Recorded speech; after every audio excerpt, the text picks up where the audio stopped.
isso aí, galera, bora lá para mais um React. Hoje vamos reagir aqui a um vídeo do canal Deutsche Welle Brasil, intitulado Zoomers, a geração que não quer trabalhar. Eu não assisti o vídeo, você sabe que a gente tem feito assim. Creio eu que o vídeo se refere à geração Z e vai fazer uma discussão aí a respeito do trabalho. Eu acho que aí pode ter um bom do bom, acho que aí a gente tem coisa para acrescentar nesse debate. Então, sem mais enrolação, bora pro vídeo.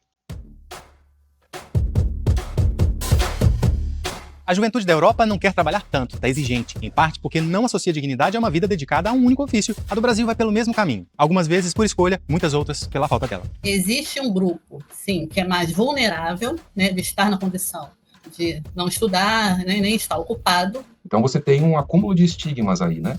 Então você tem o estigma da classe social, você tem o estigma da raça, você tem o estigma do gênero. É uma geração que estava ali, né, no caminho, né, do seu projeto de vida de acesso à universidade, do final do ciclo universitário, de acesso ao mercado de trabalho formal, e que, por exemplo, tem esse sonho interrompido. Os entrevistados se referem aos jovens nem, não têm trabalho nem estudam. Será que estamos errando ao rotular essa população? Ou os Zoomers, referência popular à geração Z, estão mesmo desinteressados em construir uma carreira? O que vocês acham aí, chat? Vocês acham aí que é desinteresse da geração Z construir uma carreira? Ou será assim, só para a gente começar a colocar aqui algumas dúvidas, né? Será que não tem a ver com o mercado de trabalho? Será que não tem a ver com a estrutura produtiva? Será que não tem a ver com o fato dessa geração ser a primeira que economicamente vai perder para a geração anterior? Será? Será que não tem a ver com o fato de parte dessa geração, pelo menos aquela que tem acesso ao ensino superior, está encontrando muita dificuldade de achar uma colocação no mercado de trabalho naquilo que se preparou na vida? Será? Será que não tem a ver com isso? Será que não tem a ver com a crise de realização do capital? Será que não tem a ver com um momento de estagnação? E olha, gente, eu acho que a gente pode estar já em meio a um processo que o capitalismo vai ter que aprender como lidar, que é o fim do boom demográfico. Hoje, as nações que estão conseguindo manter os níveis de realização do capital em níveis satisfatórios são nações que ainda gozam do chamado bônus demográfico. Nações que têm uma grande quantidade de demanda crescente em função de grandes populações, China e Índia. Só que, o que a gente já está vendo a partir da curva de crescimento demográfico e a partir de países de população mais envelhecida, que esse bônus tem dia, tem hora para acabar. E não está longe.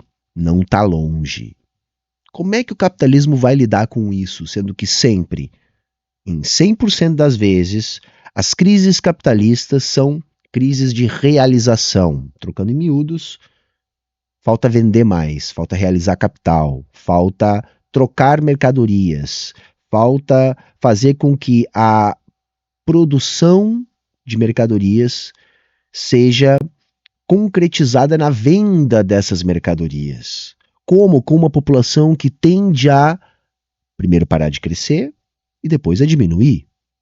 A gente já tem muitos países nesse quadro. E hoje a situação do capitalismo não é mais grave porque ainda existem países que não estão nesse quadro. Então eu acho que para a gente começar a discutir esse papo de geração neném, de geração Z não quer trabalhar, a gente tem que entender também as transformações do mercado de trabalho, as transformações nas relações de produção e de que maneira isso está impactando essa geração. E eu acho que aí a gente pode extrair boas lições desse caminho, inclusive para construir a superação dessas relações de produção que mais uma vez estão em crise. Não vou fazer mistério, carreira soa uma palavra meio envelhecida, uma herança que os mais jovens estão recusando. A ideia de estar no mesmo emprego por um tempo a perder de vista não parece tão atrativa, como um dia foi para muitos brasileiros, especialmente isso aí tá uma inversão aí, né, gente? Não é que é tão atrativa. Eu posso dizer aqui que as pessoas tendencialmente gostam de estabilidade, né? O que a gente sabe da psicologia aí, eu não estou inventando a roda, nem aqui falando um conhecimento muito profundo, mas a gente tem medo do desconhecido. Então, tendencialmente, é lógico que nem todo mundo é obrigado a ser assim, tá, gente? Mas tendencialmente a gente prefere estabilidade. Então, entrar numa empresa, ficar 20, 30 anos, se aposentar, crescer dentro dessa empresa, né? Adquirir direitos a partir dessa jornada, conseguir ter previsibilidade da sua vida é algo fundamental para a gente constituir a forma como a gente quer viver, seja constituindo família, seja vivendo uma carreira solo, seja como a gente quiser. A questão é que o mercado de trabalho mudou. Hoje em dia, são raras as empresas que ainda têm essa perspectiva de contratar um funcionário que vai ficar ali 20, 30 anos. Isso não é, embora as empresas tenham um discurso de que querem funcionários comprometidos, né, colaboradores, família, aquela coisa toda, né, esse xexexê para enrolar otário aí, embora eles digam isso, na prática, 5, 7, 8 anos é mais ou menos o prazo limite de um empregado numa empresa, porque essa empresa, ela nesse período consegue extrair a capacidade inventiva, as inovações que esse funcionário pode trazer para o mundo corporativo, para o mundo empresarial, ou seja, para a questão de marketing, de engenharia, enfim, para muitas carreiras. Então eles acabam trocando os funcionários. Essa dinâmica ela é cada vez mais presente. Então não é que as pessoas não querem mais ficar a vida inteira dentro de uma empresa. O mercado de trabalho vem demandando isso. E é lógico. Algumas pessoas se adaptam melhor a essas circunstâncias do que outras. Isso tem a ver com a classe social, isso tem a ver com a luta de classes, e isso tem a ver com as individualidades das pessoas também, que tem aí toda sorte de jeitos e modos de ser. Beleza? Mas vamos continuar que ele já me parece começando muito errado esse papo aqui, né? Vamos ver se vai melhorar ou se vai piorar. Nascidos ali pelas décadas de 50, 60. Para falar a verdade, até para mim que sou dos anos 80. A referência de sucesso ou bem-estar com a qual eu e tantos outros da minha época crescemos era estabilidade no trabalho. Quem pudesse que agarrasse uma oportunidade de garantir a aposentadoria. Mas a história tomou outro rumo. Em 2022, por exemplo, vieram a público dados do governo brasileiro que confirmam uma nova tendência entre os mais jovens, o chamado job hopping, pular de emprego, em inglês. A pesquisa indicou que jovens com menos de 25 anos são o grupo que mais muda de emprego em menos tempo. Eles buscam equilíbrio e mais qualidade de vida, além de um serviço que não só gere um salário no fim do mês, mas que faça sentido. Claro, estamos falando aqui de uma maneira generalizada. A pesquisa indica que quase 25% dos brasileiros entre 18 e 24 anos aderem ao job hopping, ou seja, ficam menos de 3 meses no mesmo trabalho. O que você pode achar que não é muito, mas ainda assim, são quase 10 milhões de pessoas. E um número 4 vezes maior do que o da faixa etária entre 30 e 30. Gente, isso aí não é causa, tá? Isso é consequência, tá? Por favor, né? Isso não é causa, isso é consequência. 39 anos. Além disso, é gente com possibilidade de escolha, muito inclusive dependendo da área de atuação, tecnologia, por exemplo. E um perfil... Dependendo também do recorte de classe. Eu entender que a esmagadora maioria das pessoas, tá, gente, trabalham onde consegue, são empregos mal remunerados, precarizados, e mesmo nestes, a rotatividade é muito grande, tá? Por uma certa pequena burguesia, que a gente gosta de chamar de classe média, essa realidade que ele está descrevendo aqui é um pouco mais presente, mas isso já é minoria da população que trabalha, e mesmo nessa minoria, isso também é uma imposição da própria estrutura dos empregos de hoje em dia.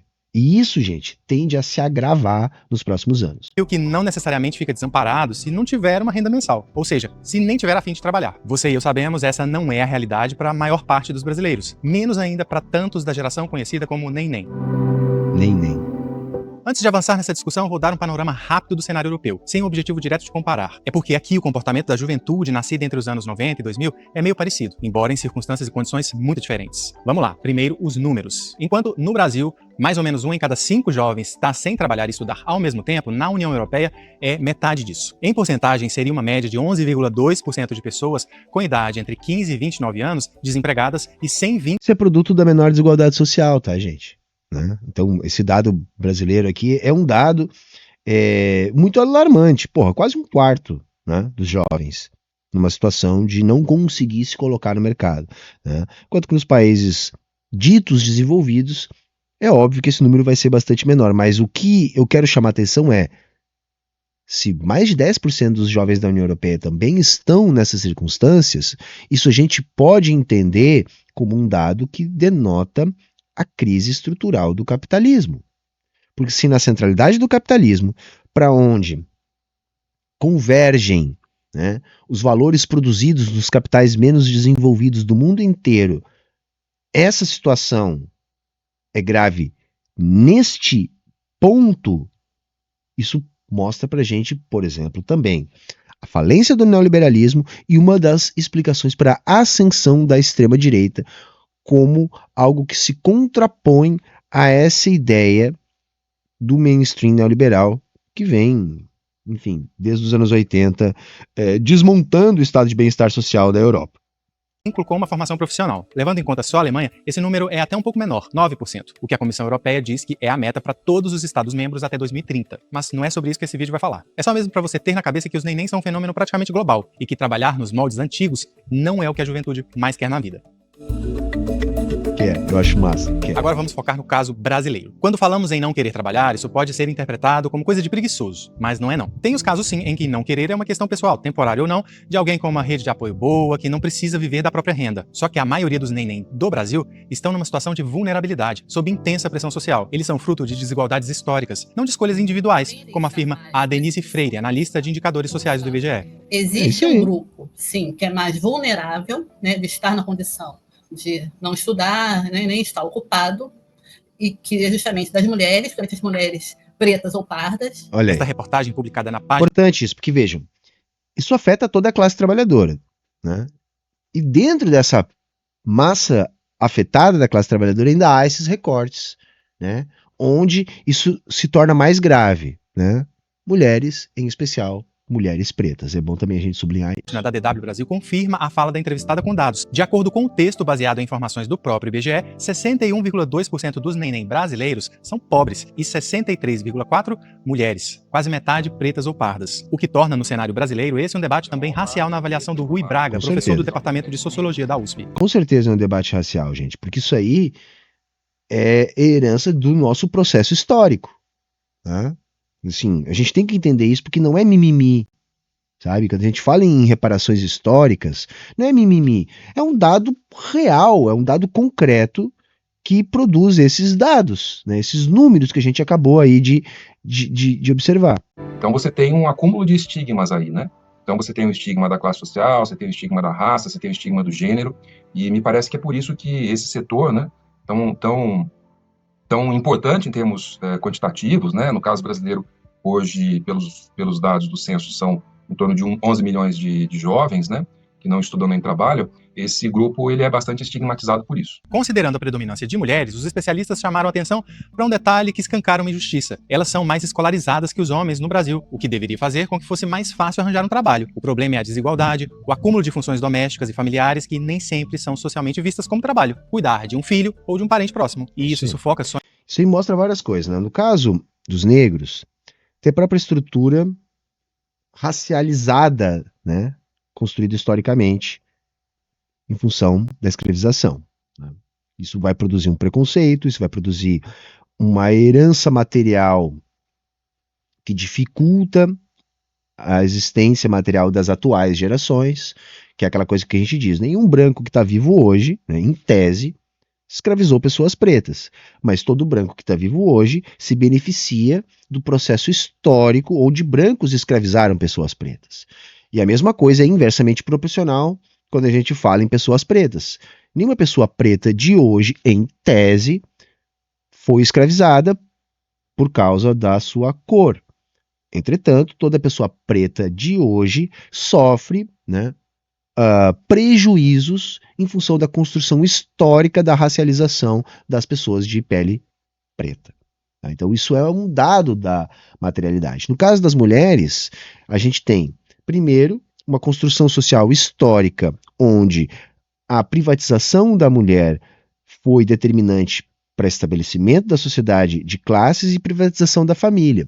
Então, tem toda uma luta histórica para desprender a mulher desta função que ela foi sujeitada historicamente. Então, tem a questão do trabalho que não é visto como trabalho, que é o trabalho cuidando da família, o trabalho doméstico, e tem ainda a questão da pressão social para além disso, que envolve a integração da mulher ao mercado de trabalho. Por isso que as mulheres têm mais dificuldade de conseguir a mesma renda, mesmo tendo uma escolarização superior, como é dito aqui no vídeo. Normalmente, ocupando o mesmo cargo, ganham menos que os homens, e a gente olha isso pelo retrovisor, percebe, por exemplo, quando que as mulheres ganharam o direito ao divórcio, é super recente, quando que as mulheres ganharam o direito ao voto, é super recente. Então, mostra como é importante também a gente continuar com políticas afirmativas no sentido de tentar politicamente recuperar esses grupos que são minorias políticas. Tá? E aqui só sublinhando, minoria política não significa minoria quantitativa na sociedade. Né? São minorias justamente porque são estratos da sociedade subrepresentadas politicamente. Por isso que são minorias políticas, beleza? Vamos continuar aqui. De um monte de meninas, na análise da Bárbara Barbosa, coordenadora de Justiça Racial e de Gênero da Oxfam, uma organização civil internacional. Inclusive, uma geração que estava ali, né, no caminho, né, do seu projeto de vida de acesso à universidade, do final do ciclo universitário, de acesso ao mercado de trabalho formal, e que, por exemplo, tem esse sonho interrompido por ter essa mulher negra jovem periférica que cuidar da sua família, que cuidar dos mais velhos, que tem que cuidar dos mais novos, enfim, que é mãe e que tem tripla jornada de trabalho. Essa precarização, ela se intersecciona justamente nesse corpo dessa mulher jovem periférica. No caso dos homens, não é que eles estejam numa situação melhor, não. A gente também tem que olhar, né, com muita atenção para também para os meninos, né, para os jovens negros periféricos, né, que também tem uma grande dificuldade de acessar o mercado de trabalho formal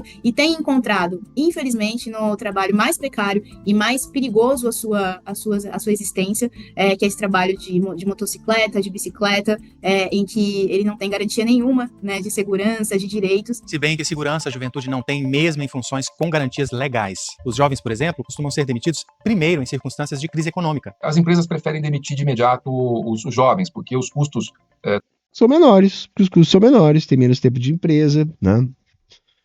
Gente, aí eu quero chamar a atenção para um ponto que é o seguinte, eu não vejo isso como um movimento que tenha volta, tá? Porque essa nova formatação das relações de trabalho, do capitalismo do século XXI, demanda a exploração sempre máxima da produtividade de todos os fatores, de todos os agentes econômicos. Isso demanda flexibilidade nas relações de trabalho.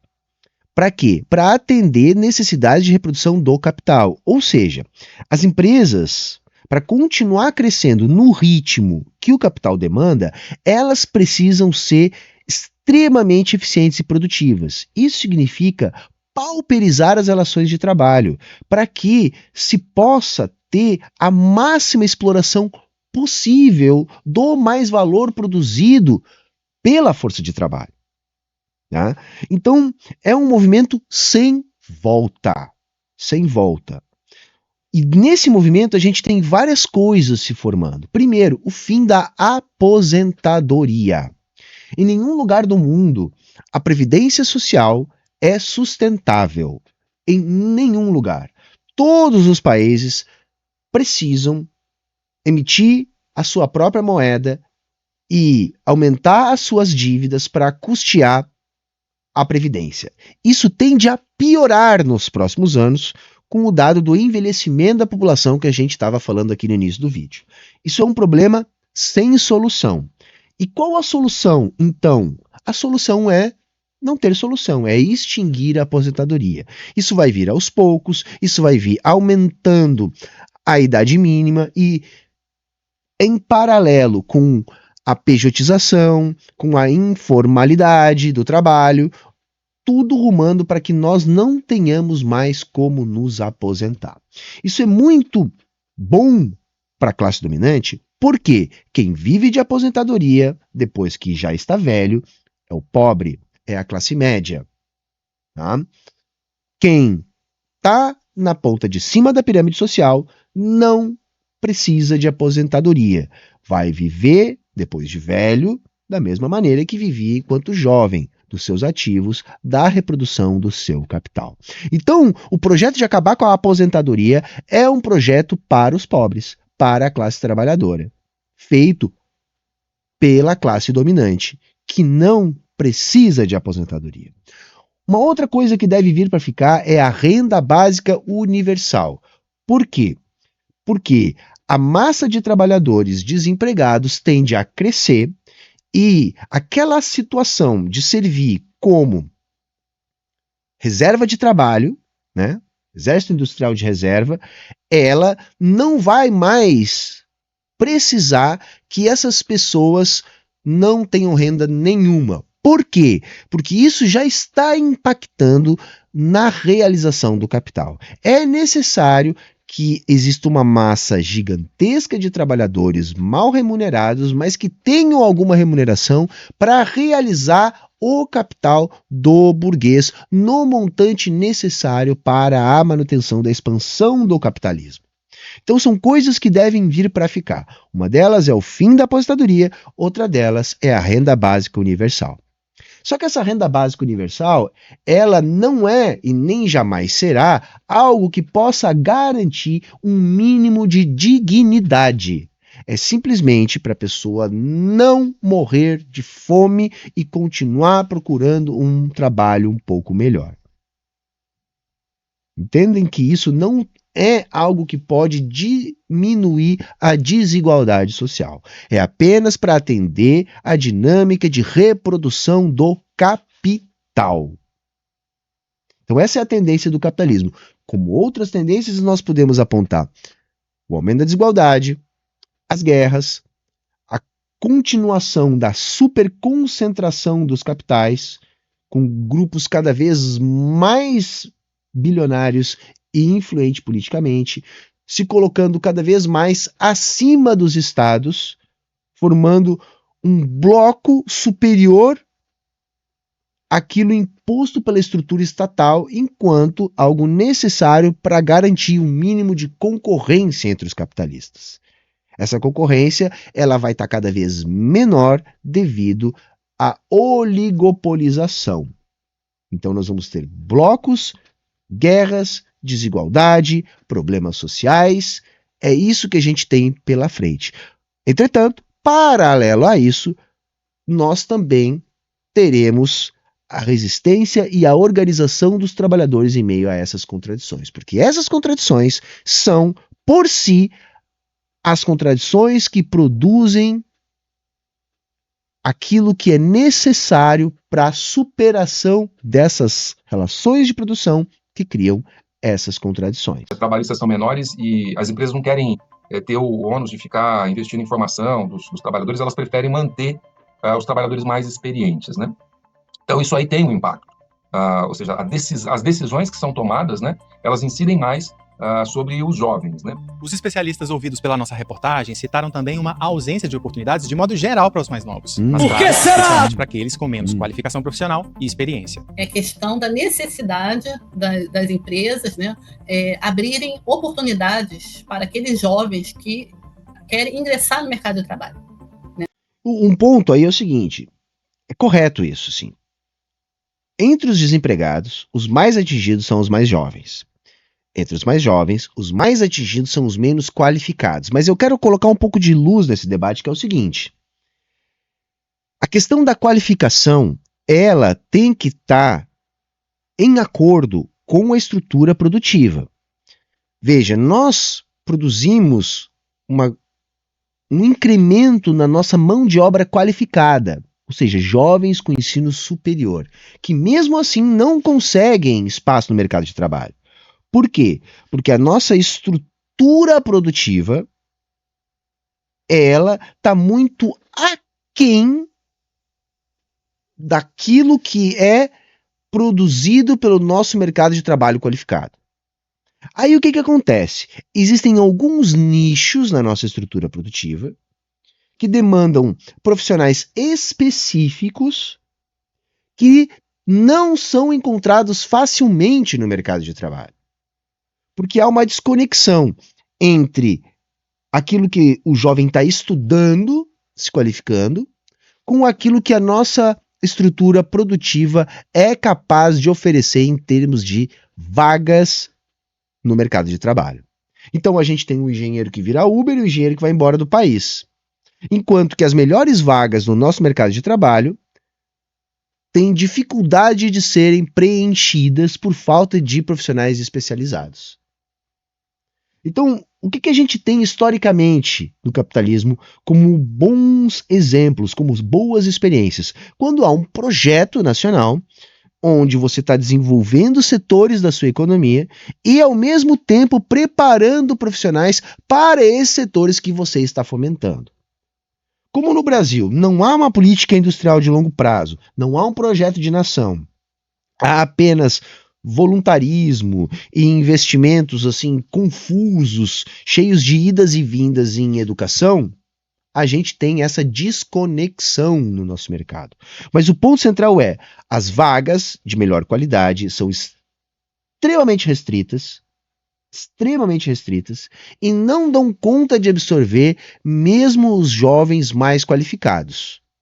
É isso que a gente está vendo acontecer no mercado de trabalho brasileiro. Os jovens nessa condição, quando a gente olha os dados, a gente observa que muitos estão nessa condição também por falta de experiência, né? Aquela dificuldade do primeiro emprego. Se o jovem, por vontade ou não se qualifica, não entra nem se mantém no mercado de trabalho, é a receita para uma bomba relógio previdenciária. Sem dúvida nenhuma que é uma bomba relógio do ponto de vista previdenciário, porque a gente está falando, como eu disse, de 11 milhões de jovens e jovens entrantes ou jovens que deveriam estar no mercado de trabalho, enfim, nas suas práticas laborais, garantindo renda, né, para suas famílias. E isso tem impacto, tem um custo enorme. Não vai acontecer, gente, não vai acontecer, tá? Assim, isso, e por quê? Porque mesmo que esses jovens entrem no mercado, sabe o que está sendo estimulado nesses jovens? É o tal do empreendedorismo, tá? Que na verdade é o precariado que é tido como empreendedor. Ou seja, o jovem, ele cada vez mais empurrado por uma dinâmica de um trabalho assalariado de escala 6x1, ou às vezes até pior. Sim, é possível trabalhar sem folga nenhuma. E aí, o jovem não quer ter o chefe, mas ele não tem capital para ter um empreendimento. Então ele se sujeita no subemprego. Seja no mais precarizado possível, Uber, iFood, coisas do tipo, ou colocando um pequeno negócio, um micro negócio de baixo rendimento, que vai dar para ele ali uma renda parecida com a renda que ele poderia ter como um empregado, porém sem a pressão, né, de estar numa escala 6x1, de estar numa escala 7x7, né, onde ele possa fazer sua própria escala. E de qualquer uma dessas formas, esse jovem não vai estar contribuindo para a Previdência. Então a Previdência, ela é insustentável. A menos que a gente compreenda que o Estado tem que fazer esse aporte mesmo, então a Previdência vai ser custeada por dívida pública, ao infinito e além, como já é no mundo desenvolvido, que se supere esse falso debate do acabou o dinheiro não vai acabar, né, e nem vai produzir inflação se for apenas para sustentar trabalhadores aposentados ou que dependem de previdência social. Tá? Então isso não vai acontecer, gente. Não vai haver uma sustentabilidade da previdência social. Tá? Isso é impossível, isso não existe, tá, no capitalismo do século XXI. E a questão do mercado de trabalho, a tendência é cada vez maior informalidade, cada vez mais precariado, cada vez mais pequenos negócios. O próprio Lula, uns meses atrás, não surpreendeu parte da esquerda, dizendo, olha, vamos incentivar o empreendedorismo, né, repetindo em alguma medida o discurso da direita? Porque é isso que tem, gente. É o que tem para hoje. Olha, assim, admitir que nós não podemos fazer um enfrentamento maior para construir possibilidades maiores.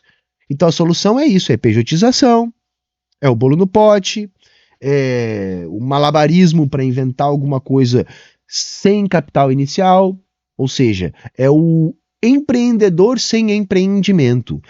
Esse é o projeto de desenvolvimento que a gente tem.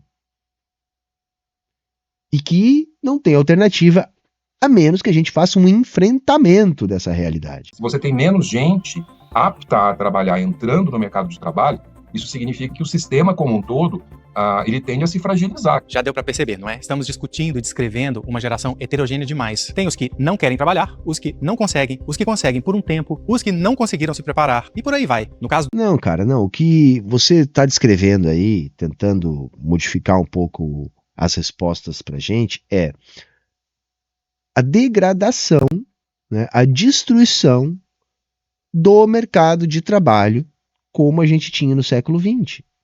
A gente está formatando um novo mercado de trabalho que vai conviver com mais desemprego, mais desigualdade e sem previdência social. Esse é o novo mercado de trabalho do século XXI. Do Brasil, um país continental, existe ainda a diferença de uma região para outra. A possibilidade, por exemplo, de um jovem acabar se tornando neném é maior se ele viver em áreas rurais e nas regiões centro-oeste, nordeste e norte do país. O avanço da tecnologia, pandemia, crises econômicas... As regiões mais pobres, né, gente? Basicamente é isso, né? O Brasil tem uma concentração da riqueza no Sudeste, em especial em São Paulo, tá?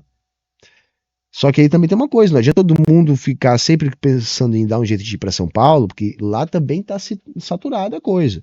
Tem mais oportunidades, mas o custo de vida é mais alto, a disputa também é muito grande, enfim, não tem muito para onde fugir. Tudo isso deixou o futuro da juventude muito mais incerto, o que coloca sobre ela um fardo, talvez pesado demais. Tanto que os especialistas ouvidos pela nossa reportagem consideram injusto esse rótulo de nem. Ele vem da sigla em inglês NEET, que em tradução seria fora da educação, emprego ou formação profissional. Serve para se referir a indivíduos desalentados, mas que podem estar numa categoria transitória. Existe um processo de entrada e saída contínuo, né, de jovens nessa condição. Então não é uma condição permanente, não é uma condição estrutural para todos esses jovens. E nem é uma opção desses jovens, gente. Isso tem que ficar muito claro. Lógico que vai ter um que outro que você pode dizer que é uma opção. Mas o conjunto do que se chama neném não é uma questão de opção. Estrutural mesmo é a desigualdade, que dificulta muitos brasileiros nem de sair de onde estão. E quanto mais o tempo passa, pior é para achar uma porta que se abra. Infelizmente, isso não é bom para ninguém, nem para as empresas, nem para a sociedade, nem para as universidades, nem para os governos, né? É preciso, então, se investir em políticas públicas voltadas para, de fato, um empreendedorismo que faça sentido para essa juventude. Os jovens na região norte e nordeste do país já tem uma condição um pouco mais precarizada, porque eles têm mais dificuldade de acesso ao mercado de trabalho por serem regiões de menos desenvolvidas.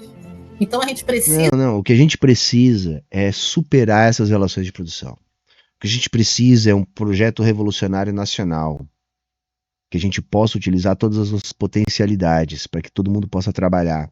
O que a gente precisa é o fim do trabalho alienado.